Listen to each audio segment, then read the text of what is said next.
কোটা সংস্কার আন্দোলনকে কেন্দ্র করে ঘটা সহিংসতায় সারা দেশে আটক সব শিক্ষার্থীকে ছেড়ে দেওয়ার নির্দেশনা দিয়েছেন প্রধানমন্ত্রী শেখ হাসিনা। শনিবার গণভবনে পেশাজীবী সমন্বয় পরিষদের কেন্দ্রীয় নেতাদের সঙ্গে বৈঠকে এসব কথা বলেন তিনি। এ সময় কোটা সংস্কার নিয়ে আন্দোলন করা শিক্ষার্থীদের সঙ্গে সংলাপের আহ্বানও জানান সরকার প্রধান। তিনি বলেন, শিক্ষার্থীদের জন্য গণভবনের দরজা খোলা। কোটা আন্দোলনকারীদের সঙ্গে আমি বসতে চাই, তাদের কথা শুনতে চাই, আমি সংঘাত চাই না।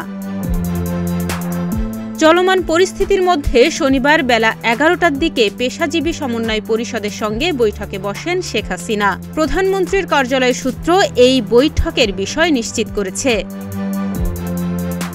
আগামীকাল রোববার বিকেল 4:30টায় গণভবনে সাংস্কৃতিক কর্মীদের সঙ্গে বৈঠকের কথা রয়েছে প্রধানমন্ত্রীর। এদিকে সারা দেশে এক দফা এক দাবি নিয়ে বিক্ষোভ মিছিল করছে বৈষম্য বিরোধী ছাত্র আন্দোলন। পাশাপাশি রোববার থেকে সর্বাত্মক অসহযোগ আন্দোলনের ঘোষণা দিয়েছেন তারা। শুক্রবার রাত 9টার দিকে বৈষম্য বিরোধী ছাত্র আন্দোলনের তরফ থেকে গণমাধ্যমের কাছে পাঠানো এক বার্তায় এই কর্মসূচি দেয়া হয়।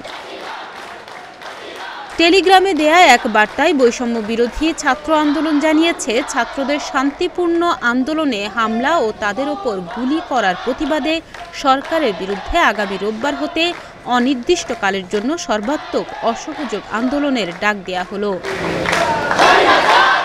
অসহযোগ আন্দোলন সফল করার জন্য 6টি বিষয় তুলে ধরেছেন তারা।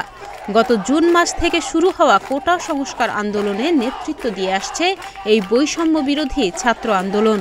কোটা সংস্কার আন্দোলন ঘিরে সারা দেশে সংঘর্ষ ও সহিংসতা ছড়িয়ে পড়লে 9 দফা দাবি আদায়ে একের পর এক কর্মসূচি দিয়ে আসছেন এই ছাত্র নেতারা। শুক্রবারও সারা দেশে দোয়া ও গণমিছিল কর্মসূচি পালন করেন বৈষম্য বিরোধী ছাত্র আন্দোলন। এসব কর্মসূচি ঘিরে দেশের বিভিন্ন জায়গায় সংঘর্ষের খবরও পাওয়া গেছে। ডেস্ক রিপোর্ট, প্রতিদিনের বাংলাদেশ।